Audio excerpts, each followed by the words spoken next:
Hello, I'm John Brink, and we are podcasting on the Brink from the capital of northern BC, Prince George. And it is a beautiful day in Prince George, approaching fall, and not too much smoke around. We have had a lot of forest fires, unfortunately, this year, the most on the record, actually, but hopefully it's all settling down from here on in, and all the fires are pretty much under control, I believe. Today we have a very special guest, Margareta Dovgal, and she is the Managing Director of ResourceWorks BC. It is a BC-based advocacy non-profit and champions of responsible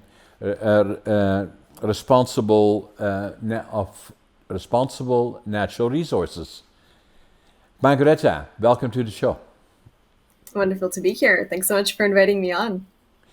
So, you are located in Vancouver, and tell us a little bit about the ResourceWorks organization.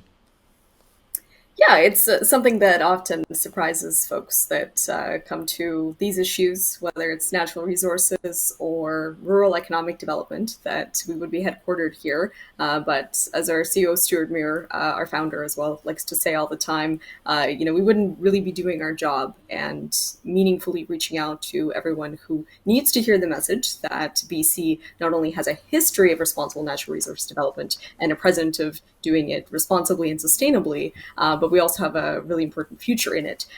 So we wouldn't be doing that job just sharing that message with those who are already part of the message, who understand it inherently. And it's city dwellers like me, I've been in Vancouver my whole life, who actually do need to hear that the most. So we got founded about 10 years ago, and our team is growing really quickly. There's about, depending on the time of year, 10 to 20 people working with us on various projects. We organize an annual conference on Indigenous economic development, which of course is a very important thing with respect to the use of the land base and economic reconciliation in natural resource industries. So yeah, it's great to be here downtown Vancouver. I do find myself in northern British Columbia fairly often, so unfortunately couldn't join you in person for this one. Not this time, maybe the next time. Sounds right. Yeah, so the Mareka, it is a non-profit organization, I believe, is it? That's And right. it's Yes. based We are on, a society. yeah, and it's based on membership. Not strictly. For the Societies Act, you always need members, Right. but in our sense, we're independent. So it's not like we have members or funders that are saying, okay, these are the things that we need you to do this year. We're accountable to those that support us, but at the end of the day, our support comes from many different directions. And I think part of the magic that Stuart and I have been able to keep going as we've grown as an organization is to, yes, plan out more programs, have an annual conference. We're going into our fifth year now, but also maintain that spontaneity. So when there's a big topic in the news and people are asking questions, sometimes we'll say, let's do a report. We did that with the pandemic on economic recovery. We wrote a big report, basically on a dime. We just spun around and said this needs to happen. And I think that's the key to really making a strong impact with the work that we do. Right. And for me, I have been involved. I've been in BC for nearly 60 years. I came from Holland and came to northern BC and was mostly active in the forest industry. And just for the people watching us, I have a program, BC Forest Industry in Transition, and you not only involved in that in a way, but not only involved in that sector, but much broader in the entire natural resource sector in British Columbia. And then globally, but it's always amazing, is that we are blessed with an unbelievable amount of natural resources throughout the province. Absolutely. And we struggle, I think, across industries to consistently make the case, not only to sometimes different levels of government that don't always immediately understand the importance of these industries to communities and our economic future, but we struggle to make the case sometimes to even members of the public. As I was saying, here in Vancouver, the city wouldn't exist if it wasn't for this highly productive port that exports a huge amount of our natural resource commodities to markets around the world. And a lot of the jobs that we have here, whether you're a lawyer or an engineer or you're in services here, they wouldn't exist if it wasn't for that core economic activity. So it's a perpetual mystery to anyone who is deep within their specific part of the natural resource space, whether you're in forestry or you're in oil and gas or in mining. Many people ask, I do such good work. My colleagues and I take pride in the record that we've set and the standards to which we keep ourselves. This is an important thing for my family's income, for my community's income. So why is there opposition? Where does that come from? And I think there's sort of that cultural disconnect sometimes. So that's really what our organization exists to bridge. And, we try to take that message across industries, because if we're only focused on one, then we're not seeing the issues in common and the opportunities in common. Exactly. And then sometimes what I say is that, since most of the population is probably within 50 kilometers of the U.S. border, in southern BC and the island, but I remind people a lot of times of that I believe that 75% of the GDP of the province is generated in northern British Columbia. And we don't always fully appreciate that, we meaning as the public and a lot of times the politicians, in terms of investing in infrastructure in northern BC or central BC to support that infrastructure for further development of natural resources, may that be mining, may it be whatever it is. Lumber obviously is part of that, or timber is part of that, and a lot of other things. And that's why we have the communities and all the other parts. Absolutely. Or even, allowing the private sector to build that infrastructure. There's definitely things that different levels of government can and should be doing. And I think on some fronts, policy support is being provided right now, but in others, it's not seen as a net contributor in the way that a lot of economists know it is, the way that being so deep in the subject matter, I know that it is. There's these sort of ephemeral terms that the public and even a lot of elected officials really have no idea what they mean. Things like economic productivity, for each dollar that we invest in something, how much are we actually getting out of it? Trade balance, and what we sell to the world, it gives us the power to go and purchase the things that we can produce here. So those things are such huge contributors to just an everyday quality of life that we experience. It's not just those direct incomes, it's not just that GDP impact, although you're right, it's a very significant one, but it's about sort of these higher level trends that are sometimes hard to distill. So definitely try to do my best to explain them as someone who's not an economist speaking to non-economists. Well, you're doing a pretty good job as far as I'm concerned. I've heard you several times speaking on the issues, obviously, together with your CEO. And, so your organization is doing a good job as far as I'm concerned. The other areas that, looking more or less to other areas that my observation is that I was quite involved in the forest industry, in the leadership roles of the forest industry. I was the longest serving director of COFI, was on the board for COFI for nearly 30 years. COFI, for the guests watching us, the Council of Forest Industry, pretty well is the umbrella group of most of the forest companies in British Columbia. And I was, for the last 4 years, deputy chair of the Council of Forest Industry as well. Now, obviously, we already know from the forest industry it has gone through fairly difficult transitions, and it's still very much an industry in transition as we speak. The part of it is that we are not as competitive as we should be in the global marketplace. Obviously, it applies to all the resources that we have, that we must be globally competitive.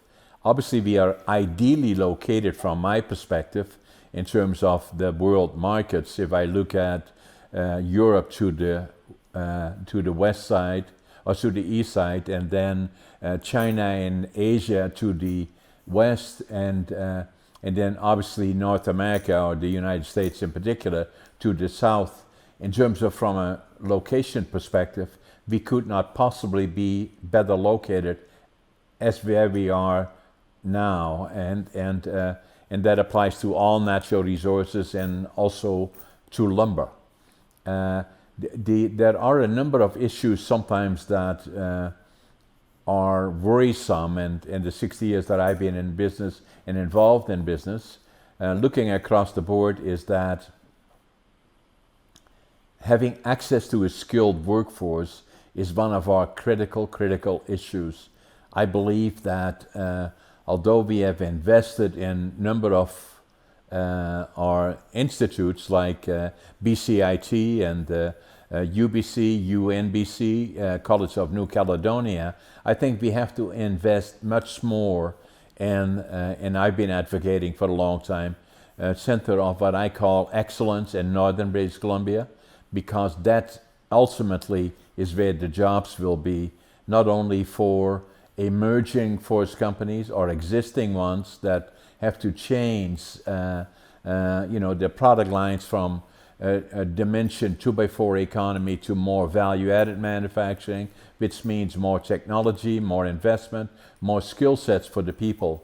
The other part that is close to your heart and to your CEOs as well is that we have seen major changes to the involvement of First Nations in natural resources, and not only in the forest industry side, but right across the board. I believe that is a very positive sign. They are starting to share in the revenues, and now and obviously in the forest industry we already see it, where they own or control a sizable portion of the annual allowable cut, still increasing, get already a substantial portion of the revenue.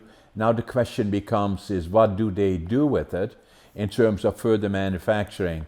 And I believe that's in particular where I've been an advocate of for probably 50 years, since I have my companies here in northern BC. I have a company, a lumber company in Prince George, one in Vanderhoof, one in Houston, BC. The one in Houston right now is, I call, paused because we have no fiber. And the other operations are probably running at 50%, partially because of lack of fiber, and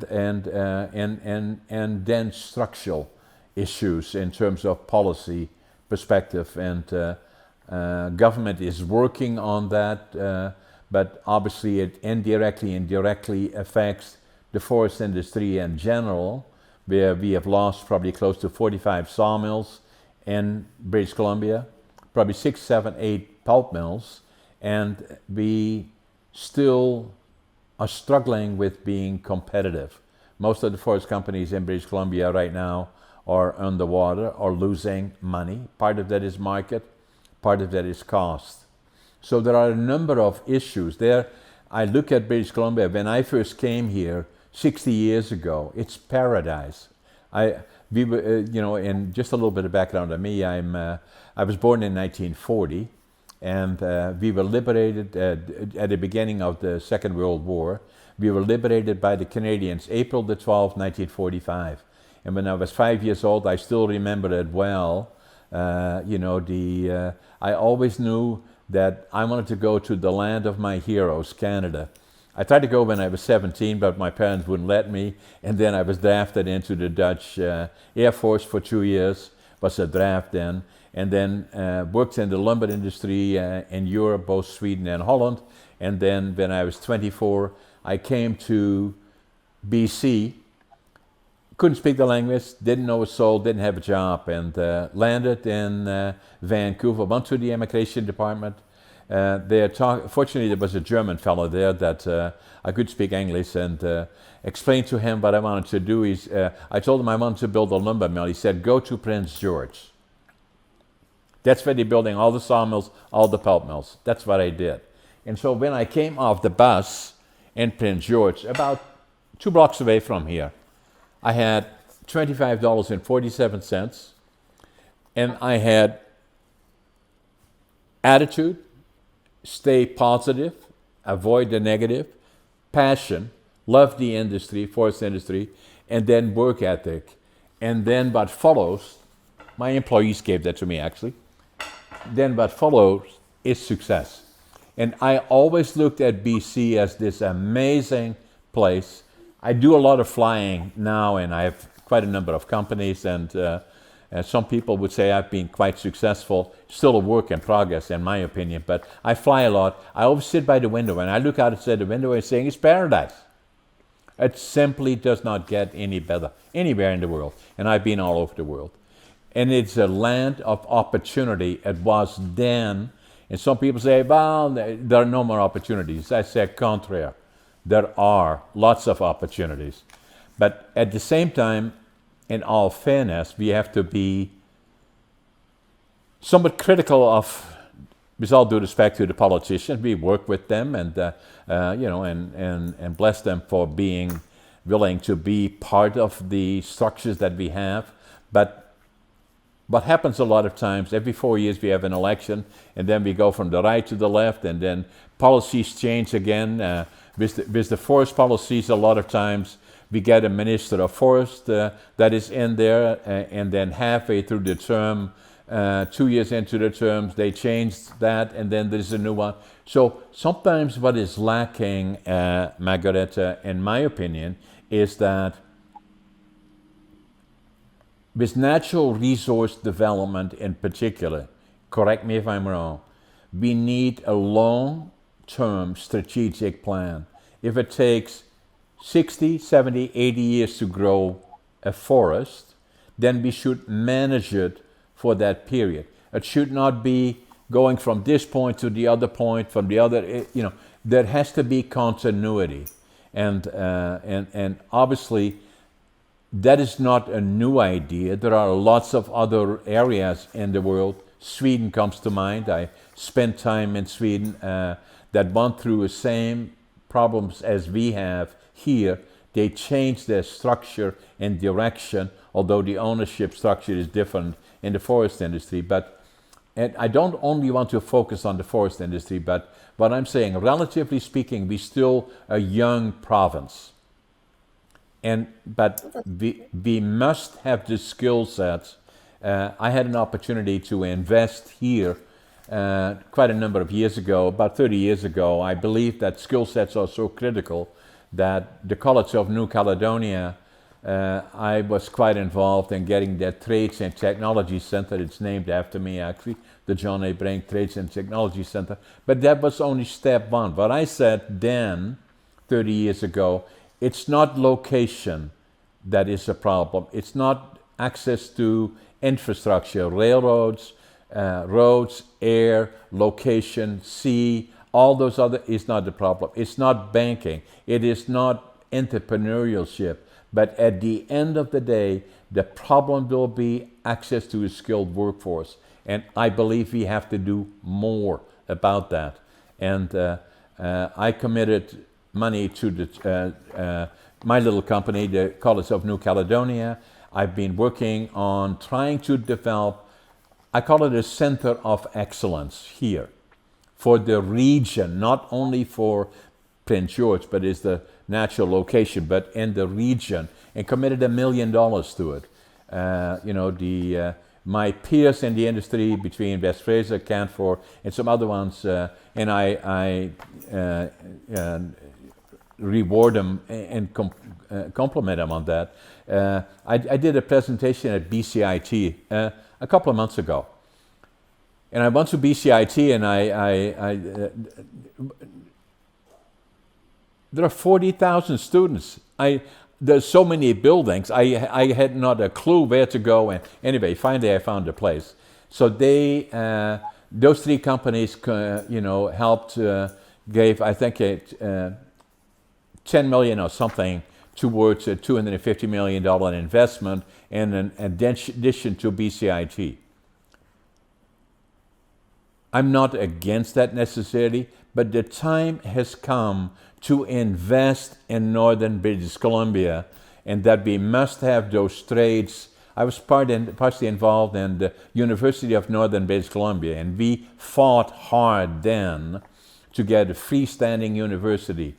All of that still we must do more of for northern BC, and especially for investment, attract new investment, existing investment, and in particular for First Nations to help create those skill sets that we need to create in their communities entrepreneurship and skill sets.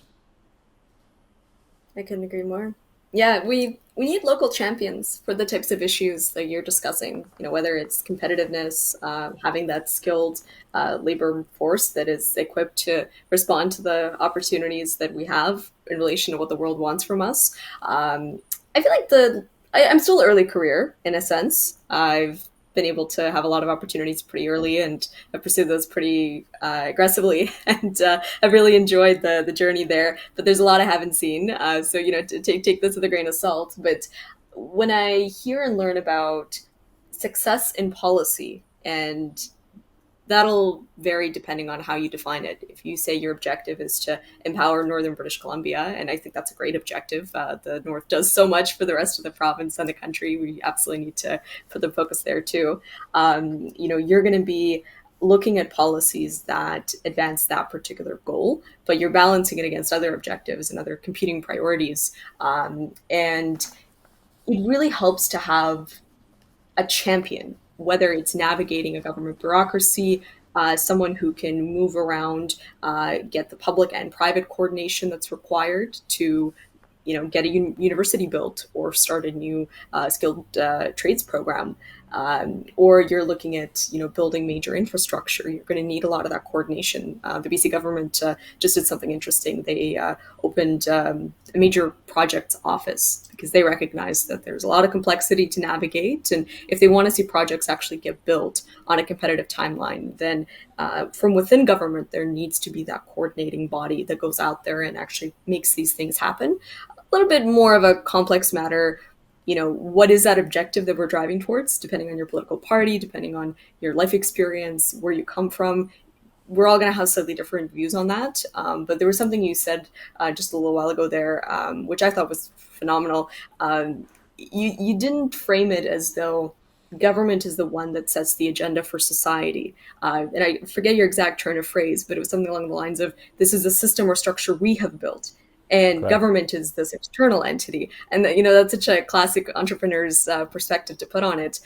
Because when I talk to people in government, and I talk to a lot of university educated professionals, journalists, commentators, policy analysts, they feel a lot closer to government. Often they put themselves in that position. And, when I'm speaking on radio or doing a podcast, often I use that verbiage too. We need to do this, not they need to do this. Cool. But there is sort of that important perspective shift, because the economy and the type of quality of life we get to enjoy here, I agree with, I think, your intention here entirely. It's the result of that private sector entrepreneurialism and people going out there like you did, taking the risk, hopping on a boat headed across the ocean to go and start a new life with, what was it, $25 and 40-something cents? 47 cents, yeah. 47 cents. So if we didn't have that risk, we wouldn't have this. It's not government that has created it. It's actually that risk-taking and that willingness to just get out there and make something work. And we need that, for the economy to function. We also need that for good policy initiatives to succeed. And I'm a big believer in that.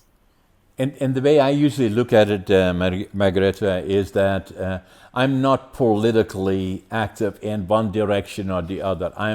I believe that all political parties should have basically the same objective. I'm realistic enough that I'm well aware of the roles politics play, but I'm usually fairly close to all parties, and I stay. The key is always be involved. And so the other part that I've done over the years, I've been very involved in industry associations, like the Council of Forest Industry, although I left them in April, but because of strategic differences. I was also very involved in being the founding president of the BC Council Value-Added Food Processors, an amazing organization that stimulated investment in value-added manufacturing already in 1990 and forward. Unfortunately, due to policy changes, that has changed a lot now, unfortunately. And then the other part that I'm very, very involved in is working with regions, with First Nation groups, communities, districts, and basically what I'm saying to them is that they have to, in my opinion, work much closer together and getting their voices heard, by not only Victoria, but also Ottawa. And the way to do that, Prince George is a natural leadership community because of its size, close to 80,000 people. And they showed excellent leadership actually when we had a tough couple of years in 2017, 2018 with all the major fires. Thousands of people needed to be reaccommodated during that period, and the communities in Northern BC worked amazingly together. But I believe they have to go further with that, continue with that, to be progressive and active, working with First Nations, communities, districts and regions, and with other groups, including groups like Resource Works and organizations like that. I agree that coordination and relationship building with perspectives gained from differences in where we're from geographically, what types of education we have, what kind of industry we find our family supporting income in.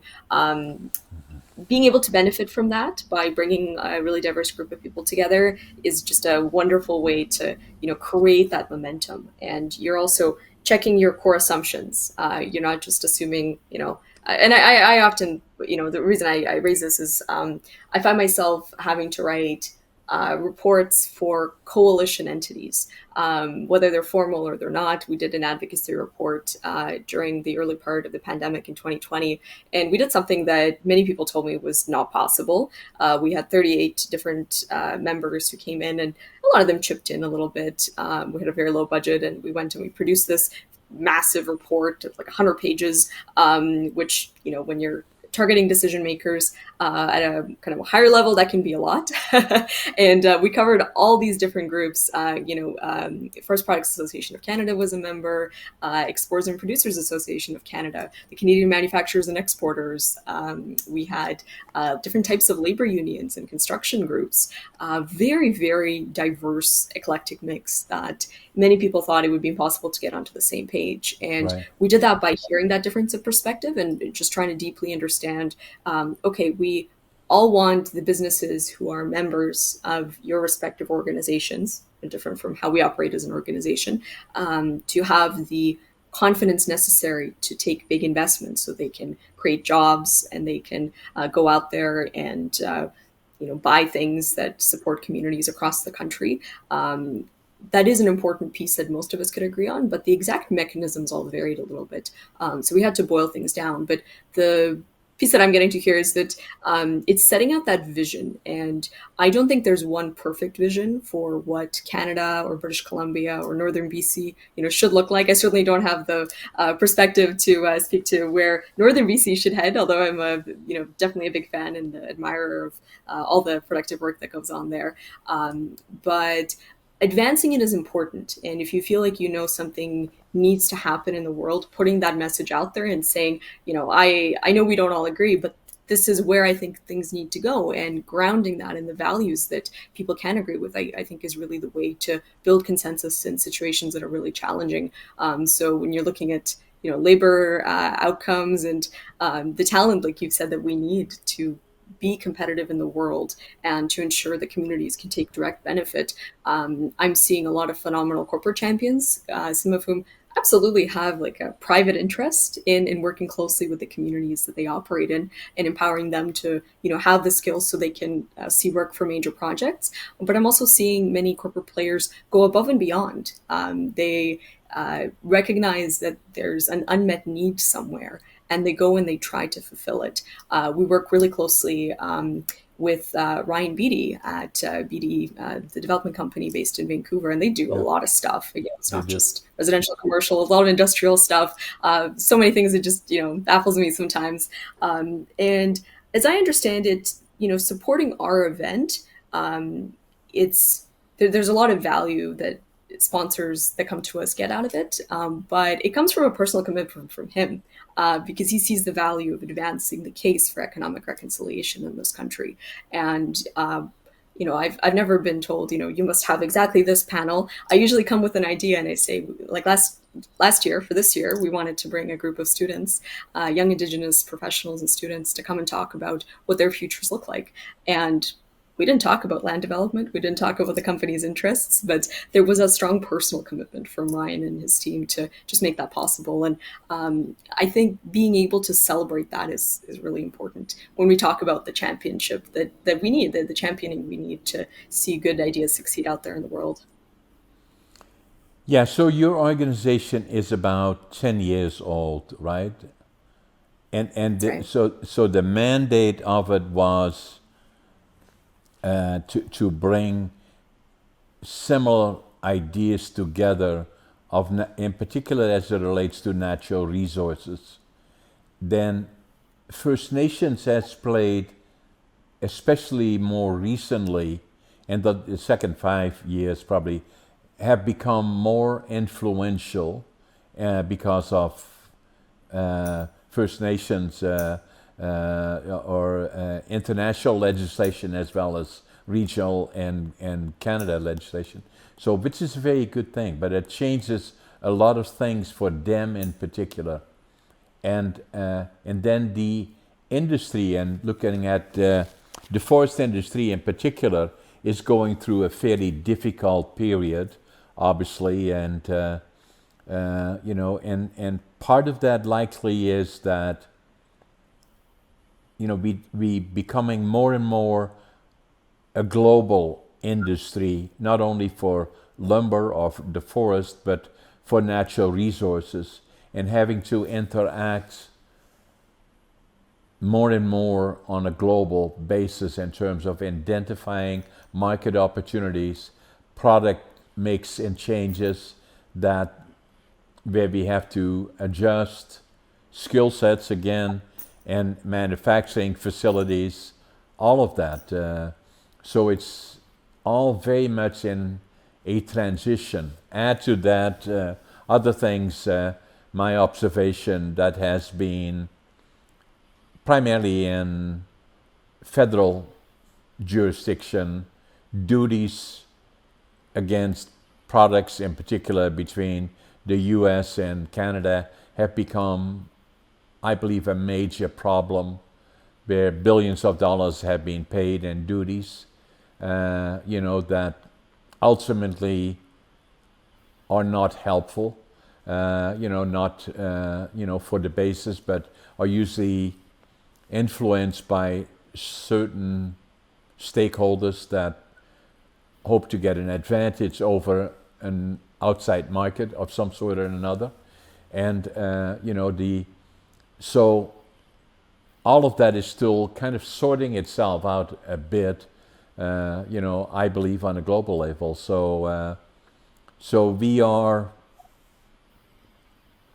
very much part of, in all the markets, looking at coal as being our largest export in dollars, I believe, or in volume. Is it dollars? Coal is the largest. If you're looking at BC, I think that's possible. I'm not Yeah, 100% sure, but it is a quiet overperformer in a yeah. way that most people don't recognize. Yeah, and forest industry is about, I think 32% in lumber and about 12% in pulp and paper. So about 45% that, very influential piece in the local or the BC economy. Still one of the largest economic drivers, although obviously it has been sizably reduced because of access to timber and other changes that are taking place. So,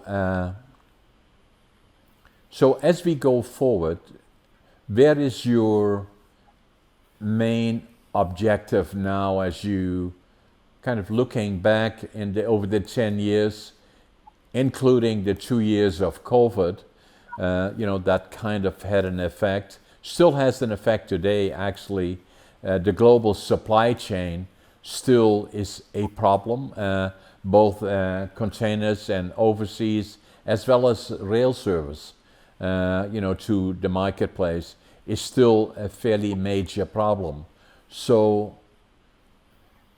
where is most of your focus now going forward, Margareta? It's a very, very big question. It kind of all of the things you mentioned, actually. I think the way I would boil down to the pressures that you're describing is Canadian well-being in a relative sense. So I want to see us, whether it's, I'm a big housing advocate, so building more homes, that's a thing that I personally spend a lot of time on, less in my, professional role, of course, because I think we have just a fundamental issue. I mean, maybe not so much in northern British Columbia, but certainly in places like Vancouver and Toronto, it's leaving an entire generation behind. And, it appeals to me on a personal level, and I take this into the work that I do, which I love very much, because it appeals and aligns so closely with my personal values. Because there continues to be this obliviousness that many Canadians who were born here, whose families were born here, have about what it takes to have even just a very good basic level of living. And my parents came from Eastern Europe. They both grew up under the Soviet Union, and for them, those priorities were a little bit different. And they pass those down to me. Resources are scarce. Survival is not a guarantee. Even if you have a strong state and a strong government, you're not going to necessarily have all the opportunities handed to you. But having come to Canada, they gave me that opportunity to go and make my way in the world. And I often ask myself what would have happened if I had actually grown up in Eastern Europe instead, whether in Ukraine or in Hungary, where each of my parents was from. And it gives me, I think, a lot of perspective. We still have huge issues to resolve here domestically when we're talking about Indigenous communities. The rural non-Indigenous Canadian versus the rural Indigenous Canadian living on a reserve, just compared to average people, their life expectancy is 20 years apart. It's a 20-year hit on average that living in an economically deprived, incredibly remote community has on someone's well-being. And that's an average statistic.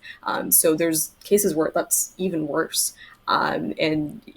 I talk to friends all the time living even in Indigenous communities really close to where I live here in Vancouver, and they're always at a funeral. There's always some unique heartbreak and hardship that's being experienced as a result of many, many decades and years of discriminatory policies, economic exclusion, and all sorts of things that have contributed to that. So whether it's maintaining that overall high quality of life in response to these global transformations that are taking place, or elevating the quality of life of Canadians who have been left behind because government policies and society have not given them a just experience in life, I think is really, really important.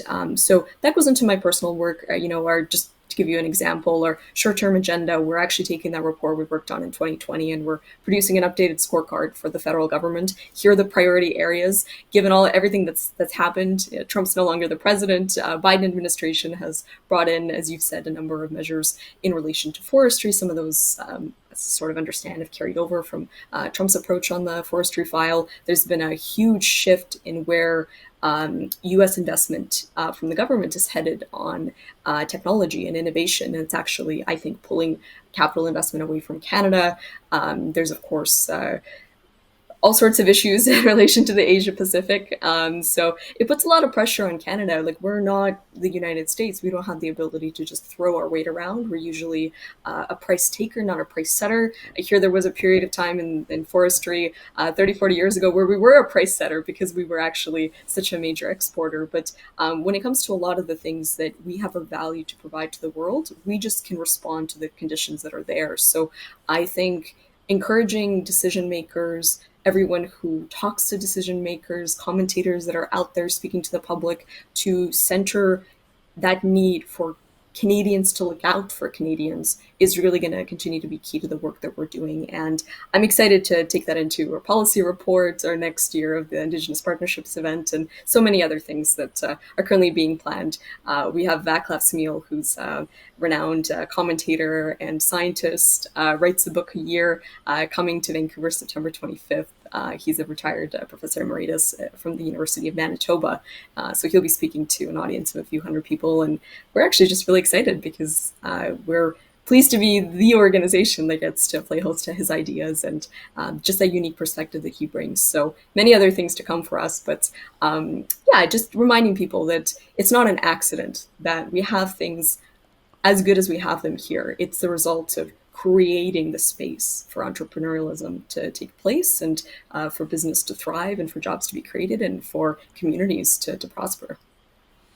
Yeah, and your points are interesting that I was born in Holland, as I said earlier, and obviously well aware of current circumstances in Eastern Europe, especially in the Ukraine, obviously, and and extremely troubling.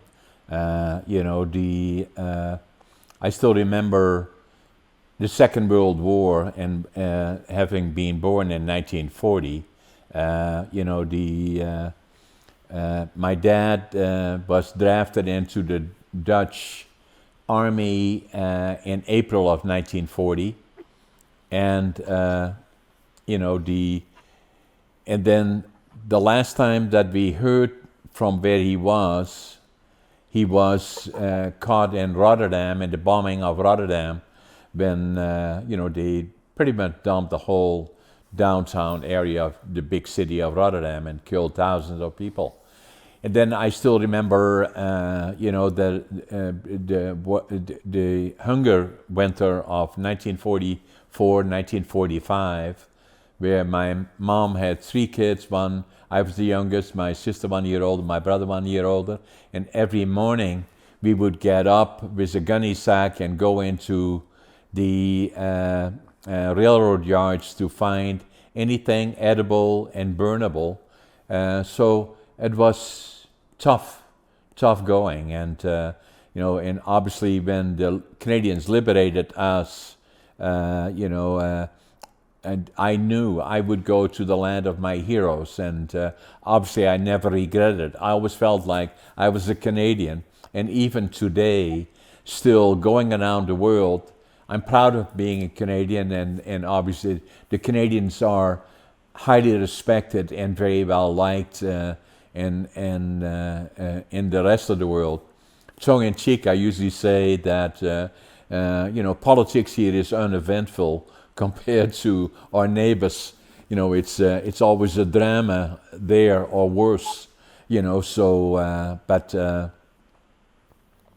it still is a country that has huge opportunity, and to be involved like you are and like I am, and building communities and helping communities into the right direction and stimulating knowledge. I wrote 3 books actually. I was not overly successful in school. I failed grade 3 and I failed grade 7 3 times, and then you say, what are we going to do with this guy? Send him to mentally challenged schools? Fortunately, they didn't do that. So they said, well, we should get him a job or a career. And so they sent me to a furniture factory, and then in the evenings I would go to school and became a furniture maker. So that's what I did. And then obviously I didn't feel overly successful and very good at myself in terms of that I had succeeded. I felt I had failed. So going to Canada, and then with the dream of building my own mill, was something very important for me, that I could prove to myself that I had the ability. And so when I came here with very little dollars, started as a cleaner man, lumber pilot, all the other things. After 2 years, I already had the option of becoming a 1/3 owner of a little sawmill. And of all places, Watson Lake, Yukon. Have you ever been in Watson Lake, Yukon? I've actually studied Yukon a little bit. I've done some work almost a lifetime ago at this point, consulting project there, and I know the geography, but that's a pretty small town, hey? Yeah, it was about 800 people. More so, double that size in the summertime. But it was very interesting, and I was there for about 5 years. So, and then I came back to Prince George, worked again in one of the mills here, and then wrote a business plan in 1975 for a value-added lumber manufacturing company. I started out with 3 employees, $25,000, and obviously 50 years later, we are probably one of the largest secondary manufacturers in Canada. Employ normally about 400 people and still want to grow bigger. And then that's the one silo is lumber, the other silo is warehousing and logistics. We're probably one of the largest warehousing company in northern BC.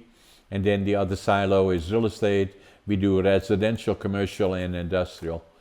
And so I had people say to me, you have to write a book about the things that you have done. And because I didn't feel, even in the early stages, people would say, oh, you're so successful. I didn't feel that way at all. And, and then about 10 years ago or so, I started thinking about more and more about a book. And so the book that I wrote, it took me 80 years to live it, 20 years to think about it, 2 years to write it, against all odds. And it's not about hurrah, hurrah, John, how successful he was, but all the challenges along the way. And, and I will send you a copy of this and sign it. And then, so then the other part that I, by pure coincidence, discovered that I walked into a bookstore here in 1997. For some reason or another, I picked up a book, and I looked at the book, and the title of the book was Driven to Distractions. And it was about ADHD. I'd never even heard of ADHD. And as I read it, I said, oh my God, that's me. And I wrote in the book, now finally I know who I am. And then it took me 5 years, Margareta, until I talked to our family doctor about it, who had delivered our 2 daughters and was a friend, that one day, 5 years after that, because I was ashamed of it, I walked into my doctor's office and he said, hey, John, why are you here? I said, I think I got ADHD. And so we looked at it together and became, yeah, that's what I have, And it took me a long time after even that again to study more about it, listen to it more, look at Google, read books about it, that I became to believe that it's a superpower. I agree. And then I had to write a book about it. And I did that. ADHD Unlocked. And I wrote it from the mind of somebody with ADHD, so you can open it anywhere. Very popular, actually. Now, the other part that you may find interesting about all my books, I'll show you another one. All my books, if you were closer, I would give it to you and say, look at the back. But I'll tell you what it says on the book. Not for you, I give it to you for free, but you find this interesting. The price of the book, $25.47. Every one of my books is. So that one very popular, and now I'm a very active professional speaker. I speak wherever the opportunity presents itself, and and on numbers of topics, but motivational in particular. And so the other part that I did is that I found a lot of times that a lot of people do not like what they are doing or don't know what to do. I saw statistics from the U.S. recently saying that 70% of the population do not like their jobs. And 75% of them are looking for another job. I'm not surprised because the occurrence is very high. So I wrote another book, and it just came out actually July the 20th, is Finding Your Passion, Living the Dream. And if you ask me then, which would be an appropriate question, is saying, John, are you living the dream? I am. I love it. So I will send you a copy of all those. I love that. I'm gonna open up the ADHD one first, probably. I also think it's a superpower. I don't know if this was part of the selection criteria when your producer reached out, but I have to imagine it must have been, or there's sort of key aspects of how people who are out there doing the kind of work that we have in common. Obviously, I haven't been in lumber manufacturing myself, but there's a lot of obviously overlap in the types of things that interest us these days. And yeah, I suspect that a lot of people, without realizing it, do have ADHD. I don't think it's a disability. I think it can be if you're in the wrong environment, you don't have the supports, you haven't been given an opportunity to realize what your motivation comes from. And it's a little bit different from everyone. I like to just pursue my curiosity. I like to work with people closely and work on their dreams as well. I love the employees I get to mentor. It's a really wonderful experience to have. And, that gives me that sense of motivation. I love getting my ideas out there as well. And, Sure. when you can tap into it can be a really powerful force. But I think even if someone doesn't have ADHD, we often have, I don't know if it's an economic system issue or what it is, but I worry very often that people's talents and skills are being underutilized. I was living in area that's far from downtown recently and spending a good amount of time in Ubers talking to a lot of Uber drivers. And that's true for a lot of new Canadians. They come with huge amounts of education before they even arrive in the country. And they can't actually find work in that space. It's an accreditation issue. It's relationships and navigating the work environment. I've spoken to new immigrants who've applied to hundreds of jobs and they have degrees and they still can't get hired and they're smart people. So I agree. that sense of, things not really efficiently working out when we have such labor Something shortages is really wrong, right? Yes, yes, it So, really is. so the way I looked at this, Margareta, is that ADHD unlocked is that a couple of things that after reading all about it I was 57 before I realized that's me. And that whole period in my life, failing grade 3, failing grade 7 3 times, and then feeling I had been a failure in Holland a lot of times, because how it works there, and not saying anything bad about it, but is that if you want to be successful, and I was entrepreneurial, and you want to support a family, then if you want to have a good job, then it usually is saying, okay, show me your diplomas. Well, I had no diplomas, so that was not helpful. So I kind of felt that I had the ability, I had to, and then my dream was to go to Canada, build a lumber mill. I had to prove to me, to nobody else, to me, that I could do it. And then the more I found out about ADHD, I believe the frequency of occurrence was indicated from the things that I read, maybe around 8%. I think it is much more like 20% or higher. And that the book that I wrote, this one, ADHD, is not only for those with ADHD, but also for slow learners, trauma individuals. I'm thinking First Nations, and a lot of people that are around people that may be affected by attention deficit issues, usually have a history behind them.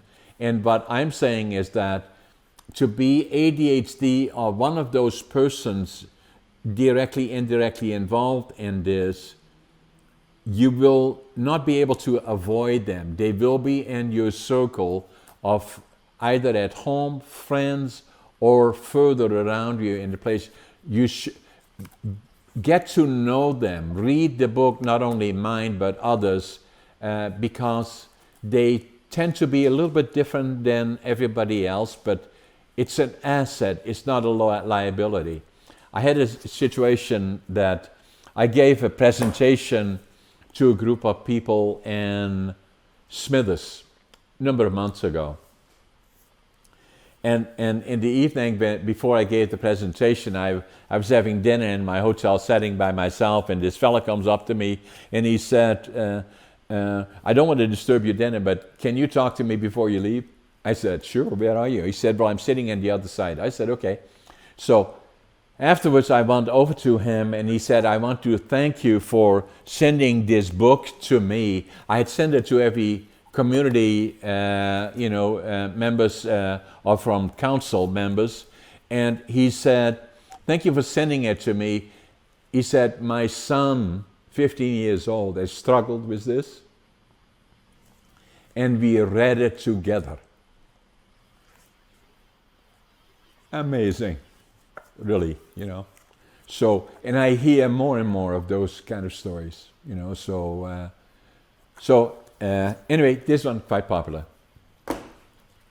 It seems like you're having a very, very broad range of impacts on people's lives. Yeah, whether it's, people in forestry, folks at educational institutions, you mentioned UNBC and New Caledonia and others, or folks who receive your books. So it's really great to see out there in the world. And I'm glad you can model that finding your passion and pursuing it as a way to thrive with ADHD. I think a lot of people need to hear that message, and I think they would really benefit from that. And the world is seeing the positive impacts of that too.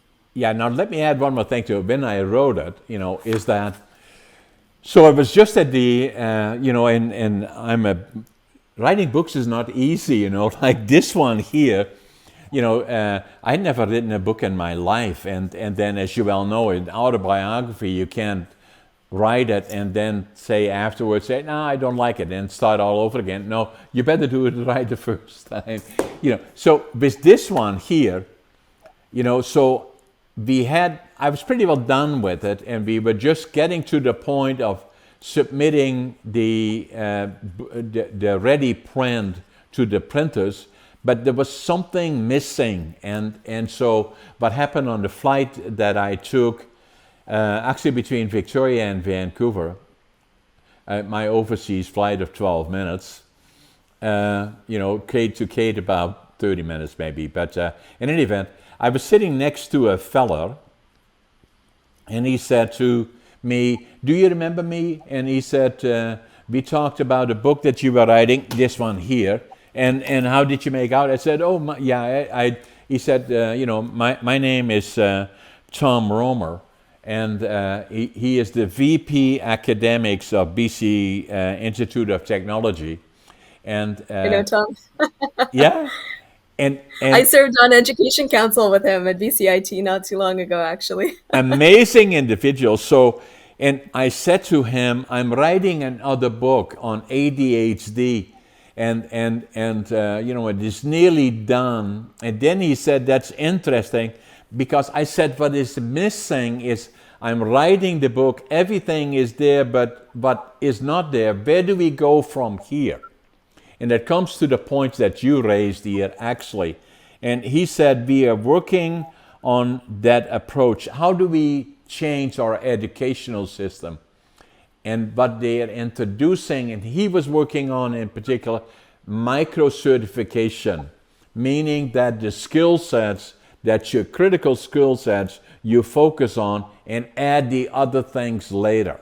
So you're not putting people in a classroom for 4 years studying all kinds of things they'll never use again, but focusing first and foremost on the core issues. That helps us and creating the skill sets, and would change the direction of the educational system. And it provides flexibility as well. When there's big technological innovations, you don't necessarily, you sometimes need new 4-year degrees, but other times you need to take people who already have a complementary skill set and give them the tools to just quickly transition over so they can immediately be employable, or get a even higher income than they're currently receiving. So yeah, I think that's a great example. I'm a big fan of Tom's. I was on Education Council at BCIT not too long ago for a year. I served a term. It's an elected student representative, actually, and after I came back from the UK where I did a master's. It was an applied master's, so not a research program, Right. Not nearly as cerebral as some of my friends who have graduate degrees. I really just felt like there was practical, there was a series of practical skills that I needed in order to understand how to effectively manage a nonprofit organization. So I was encouraged in the pandemic to just go and do that a nonprofit management program at BCIT, which I did, and I loved it. And I honestly feel sometimes that I got more value out of that than either of the 2 degrees I got before, Yeah, yeah. including my undergrad and then my graduate studies. And it didn't cost me very much. There's a lot that the BC government is covering right now for people to go and pursue. And it gave me an insight into a type of education and outlook, a practical outlook that I think a lot of university educated people miss. And they don't Exactly. always see the value in it because they kind of write it off. It's not elite enough for them. So, Exactly. necessarily these are not skills that are worth investing in. And I think, yeah, BCIT in particular does such a great job of, branding these things very well and then also delivering these programs just in an excellent form. Yeah. One more thing about Tom. I think he's retiring or has retired. I'm not sure. I think so. Yeah. Yeah. So, but what was funny about it, then interesting about it is that, so I said to him, then, so I gave me room for thought in a short flight. The following week, by pure coincidence, I was again on the flight. We have a place in Victoria. I usually go there for the weekends. Again, I was on the flight, and he was sitting in 2F, and I was in 4A, and the plane was full, and I said, Tom, wait for me. Don't leave the gate. And the people all kind of sitting there said, what's going on? I said, I need to talk to you. So I talked to him. I said, you have to help me with the book because, and so he wrote a little piece in it for me and a note on the back of the book. So we'll send you a copy of this one too. Looking forward to it. Thanks so much, Yeah. John. Anything else that comes to mind, Margareta? Oh, I'm gonna give me 5 seconds. Yeah, Okay. there is actually. I've been doing a lot of commentating on a lot of different issues lately. I'm doing a heck of a lot more radio than I've done in the past. Often I have to condense things down to bite-sized pieces, so it's nice to be able to, go on a little bit of a ramble and find my point in Right. this form. Um, and the message that I feel just isn't getting out there enough right now is we are, in some ways, depending on who you ask and where they're living and what their life is like, we're in a kind of crisis situation right now. We're experiencing affordability pressures, economic uncertainty. Like the forestry sector and communities that are reliant on forestry, have really seen the hit of this. Sometimes those pressures are coming from decisions by government. Sometimes they're coming because of external factors internationally that we really have very little input into. So we can create a sense of overwhelming hopelessness and pessimism, and we focus on the short term, but we lose sight of the broader opportunity. And I am a firm believer that the future is and can be incredibly bright for Canadians and for British Columbians. We I have so agree. much to offer the world. We just need to really put our heads on getting to a point where we're leveraging all those tools that are at our disposal. And the example I like to point to is what Singapore did. Singapore split from Malaysia decades and decades ago, and they were an impoverished, perceived at that point as irrelevant and not likely to ever be relevant, small city state on an island. And they instead had visionary leadership that said, no, actually, we're going to do anything and everything in our power to create that human capital base and that sense of vision that'll take us into the future. And now look at Singapore and the quality of life people there have. So we've had a really good here in Canada for many years. And that ability to be scrappy and to recognize when challenging situations are coming and not to get despondent and start to navel gaze.